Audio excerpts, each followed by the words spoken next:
তুমি আমাকে তোমার হাতে মাইরা ফেলাও, তাও কোনো আফসোস থাকবো না। কিন্তু তোমাকে ছাড়া আমি এক মুহূর্ত থাকতে পারবো না।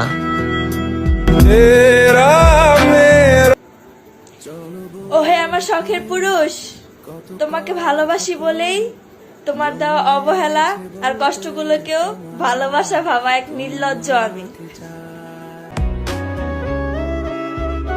মনের মানুষ হয়েই যদি মনে আঘাত করো, তাহলে আর কি বা বলার তাকে, তুমি বলো। একদিন তুমি আমার থেকেও বেশি কাঁদবা, যেদিন দেখবা আমার মতো আর কেউ তোমায় ভালোবাসে না। তার কি যায় আসে? আমি যদি না থাকি তার পাশে, তাকে তো এখন অনেক মানুষ ভালোবাসে। সে বলেছিল কষ্ট দেবে না কোনোদিন, আজ তার কষ্টেই ঘুমাতে পারি না বহুদিন।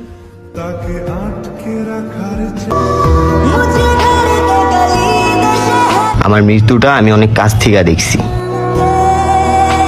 তবে কি জানেন, এখন পর্যন্ত আমি সোজাভাবেই দাঁড়ায় আছি।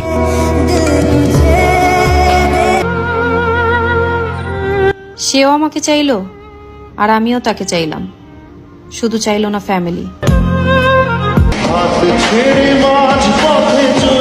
সবচেয়ে বড় সমস্যাই তো আমি, তাই না? আর এই আমিটাই যদি হারায় যায়, তাইলে তো আর কোনো সমস্যাই নেই।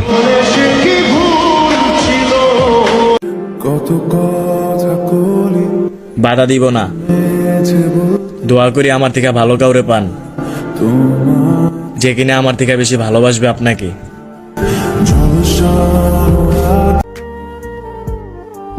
ভালো থাকবা, নিজের যত্ন নিবা, আর যদি কখনো আমার কথা তোমার মনে পড়ে, তাহলে ভাইবা নিয়ে আমি মারা গেছি।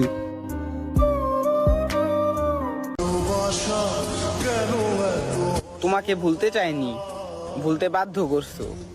এভাবে ঠকানোর কি দরকার ছিল? আমি থাকার পরেও অন্যের পথে পা বাড়াইছো।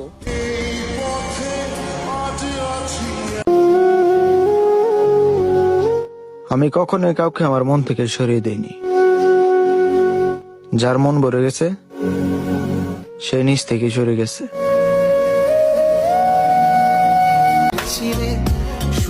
তোমার নতুন মানুষের সাথে তোমার নতুন ভালোবাসা পূর্ণতা পাক। আমি তো শুরু থেকেই শূন্য ছিলাম। আমার শূন্য হৃদয় না হয় আজীবন শূন্যই থাক।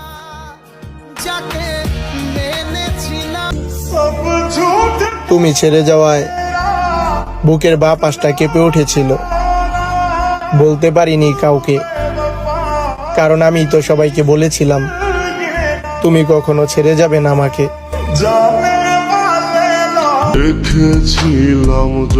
কি বোকা তুমি, আপন মানুষটাই চিনলে না। পাখির মতো উড়া বেড়াইছো তো, তাই আমারও বুঝলা না।